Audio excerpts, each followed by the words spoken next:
Good evening. I'd like to welcome you to the September 10th meeting of the Monomoy Regional School Committee.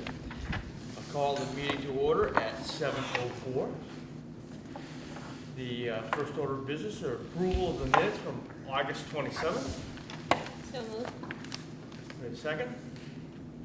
Second. Any discussion, corrections, deletions? All those in favor? Aye. Voted unanimously. Next on the agenda is public comment. Mr. Houston. Just a very quick one, in case people hadn't seen it in the paper. At the last month, at the Harwich Conservation Trust annual meeting, they recognize every year the volunteers of the year. And for this past year, they recognized the herring census volunteers. These are people from Harwich, some from Chatham, who count herring every spring for 2 months. And it included 30 kids from the high school who were part of that recognition. So I just wanted to make sure that the school committee were that 30 of the kids were recognized as volunteers of the year. Thank you. I have a question. Do they do this out of school time or during a special project? No, it's on their own time. It was part of the community service learning. And so what they had to do is they had to commit for 2 months to 1 day a week to go up to the fish ladder, count the number of fish that passed through the ladder for 10 minutes, take a number of other scientific measurements, weather conditions, water temperature, etc., record it all, and it's part of a big statewide study, not just here in Harwich, but it's every herring run in the state is doing the same thing, and it's part of I guess our heritage in getting the kids involved in tracing what's happening with a key element of both their environment and the economy. Well, that is really impressive to have 30 kids involved with that. And I probably shouldn't say this if it's going to be on TV, but according to the organizers, the kids had a better record of showing up and getting their work done than some of the adults. So they really deserve some credit. Thank you. Next on the agenda, recognitions. I just have two things I'd like to bring up. In your packets is just a thank you from the Family Pantry of Cape Cod, just recognizing the second graders from Harwich Elementary School who have been bringing in donations of food and clothing and took a tour of the facility. But again, it's a nice show of how our students in elementary school are giving back to the community in addition to our high schoolers, as Rich pointed out. And then the other important recognition is just to recognize that between our last school committee and now, we opened another new school, and that being the Monomoy Regional Middle School. And I just wanted to say that we had a great first day celebration. I thought Brian Daniels and his team did a wonderful job of having their own special ribbon cutting and celebration. I really, again, appreciate that Diana Toscano, our choral teacher at the middle school, had students come in those last days of the summer to prepare a song, and Mr. Napier, the band director, had students come in, so we had performance from the band and choral group, and just a wonderful ribbon cutting ceremony for our other new school that we opened. So, great job, Brian.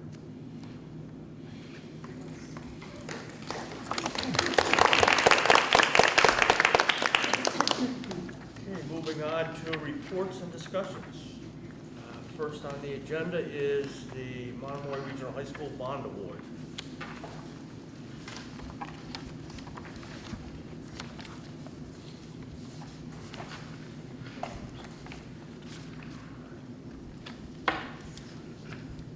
At the last meeting, I indicated to you that we were going out to bid for the $28 million bond, and assuming whatever we received in the way of any premiums or anything, that we would not be using some of our current funds to pay the $30 million band. And We went out, the award came in on September 4th, and attached to your motion, there are several pages that I would like to at least review with you so that you understand exactly how the bidding process works and what the impact is of the premium amount that we have. Am I showing your performance here?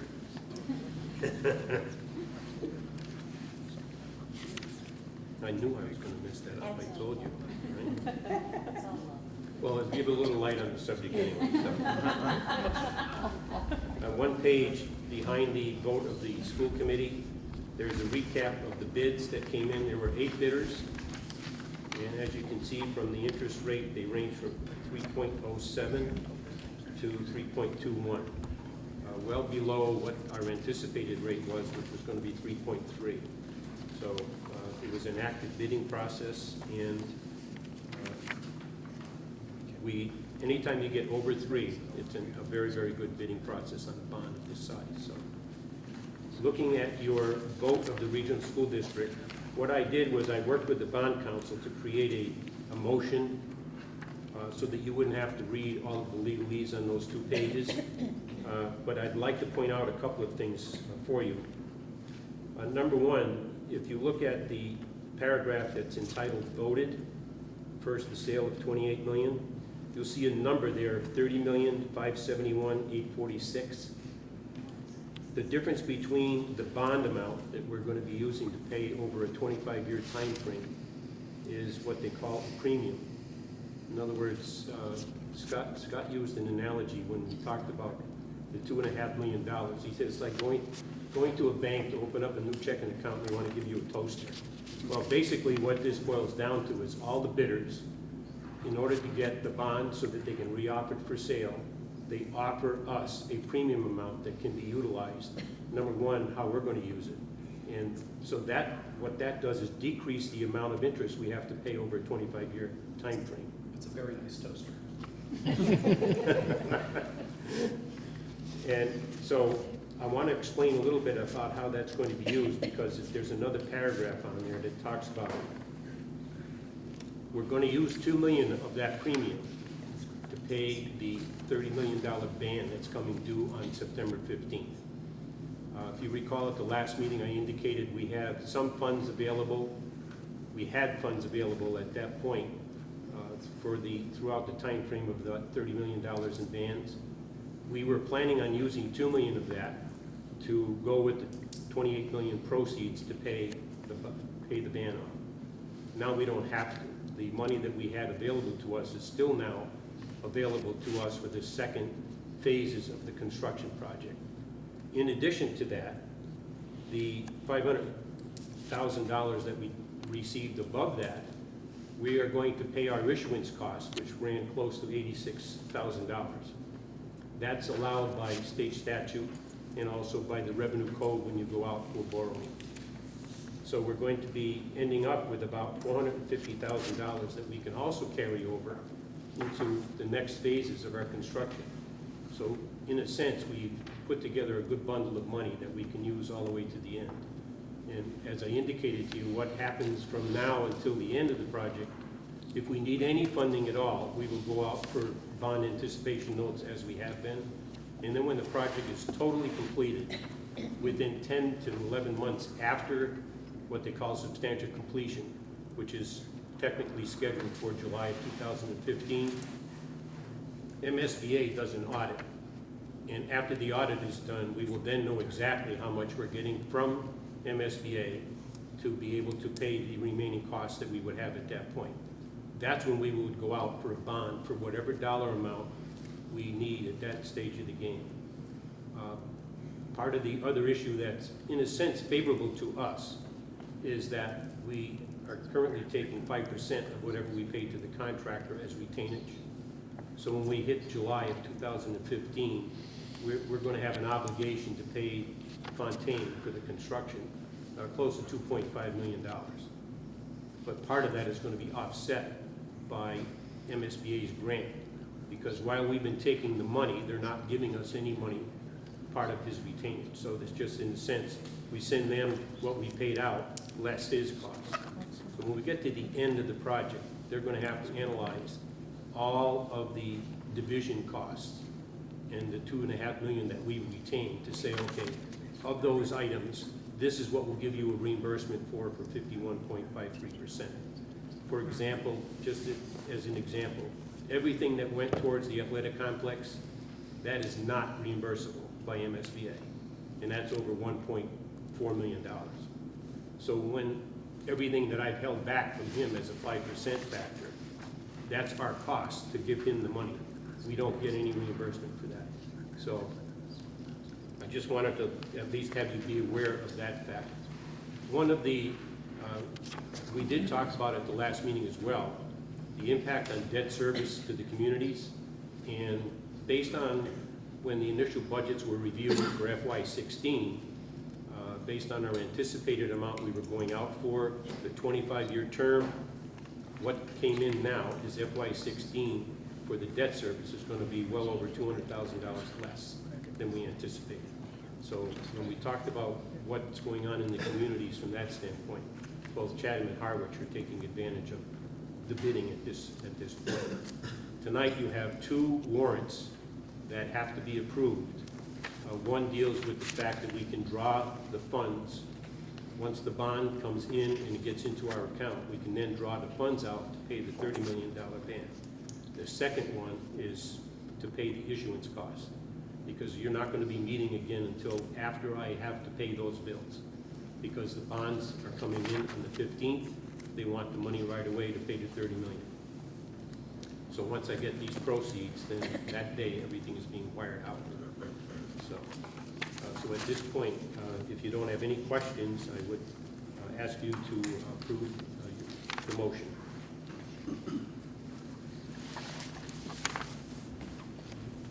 Mr. Werber. Monomoy Regional School District Committee hereby approves the district treasurer's award of the $28 million general obligation school bond dated September 15th, 2014 to Piper, Jaffray and Company, and further votes to approve the items set forth in the attached, quote, vote of the Regional School District Committee dated September 10th, 2014, end quote. Second. Any discussion? All those in favor? Aye. That's unanimous. Thank you. And thank you, Stephen, for coming in earlier to sign 41 forms. There's a reason Terry went out of town. Next on the agenda, Online Cooperative Learning Program. Good evening. My name is Ann Emerson. I'm the director of the Monomoy Cooperative Learning Programs. Before I start, I have to inform you I am recovering from facial paralysis. So if you have a hard time understanding me, just say, huh? And I'll restate it.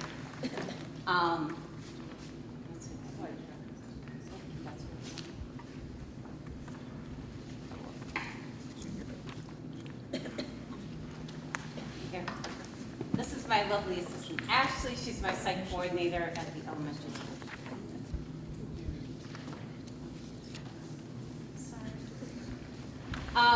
This year, actually this month, we are now in our 25th year.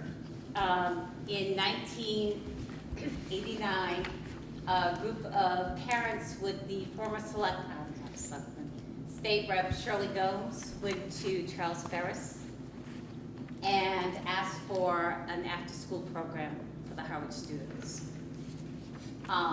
They started a program for kindergarten through 6th grade. At that time, as you can see, there were 12 students to 2 staff.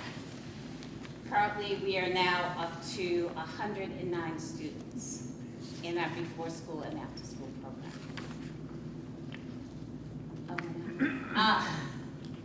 They started the extended kindergarten care, which actually now turned into the full day kindergarten.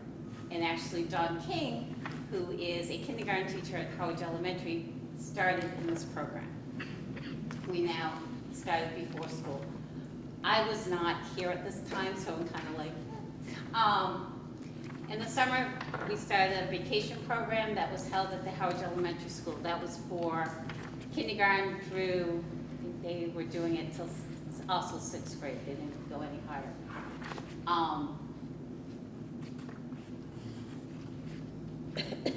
We were open, as it says, for legal holidays, Christmas, except for legal holidays, Christmas, weekends, and holiday vacations.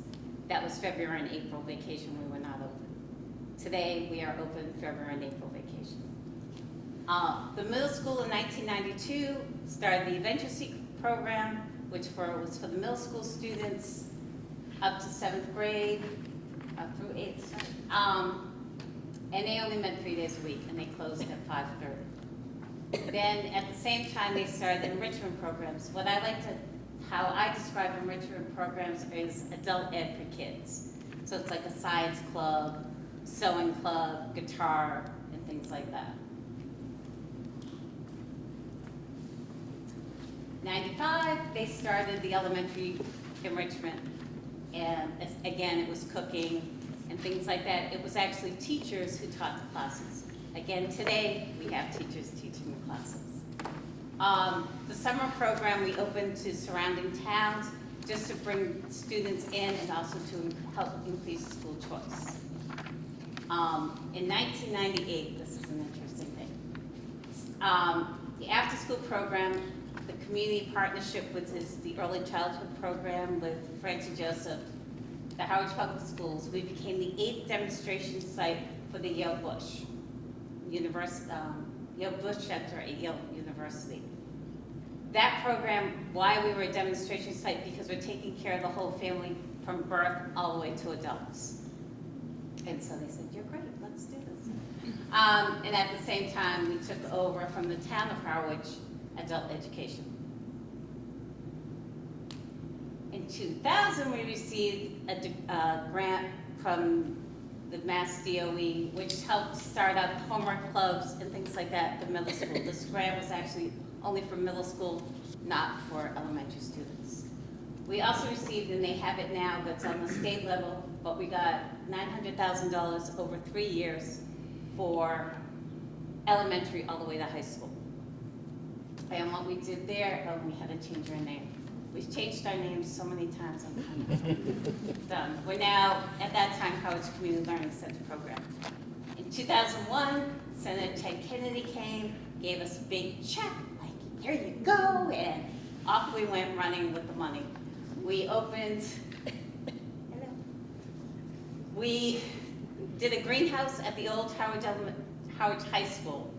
We did a pottery club, and we had open gym because at that time when I spoke to the principals, it was Paul Mangelinks. He was looking for an open gym. The art teachers wanted a pottery club, and then someone else said, hey, can you build us a greenhouse? And we said, hey, yeah, we'll do that. So everyone was having all these clubs. It was great, it was kind of free, which was kind of scary at the same time. 2012, everyone started talking, Harwich and Chatham, you need to change your name, the superintendent tells me. So again, we changed our name. We're Monomoy Cooperative Learning Programs, and it's easier just to say MCLP, so no one gets confused with other programs. Today, we continue to offer quality programs to families. We are a self-sustaining program, but we are sponsored by the Monomoy Regional School District. And this is where we are right now. This is actually for September. We have 3 staff at our before school, 37 students. We're up 21 from last year due to the time change. The after school hasn't changed. We still have about 72 students. Enrichment programs, we go to 7 to 20 instructors. About 200 students attend, and sometimes it goes higher to 3.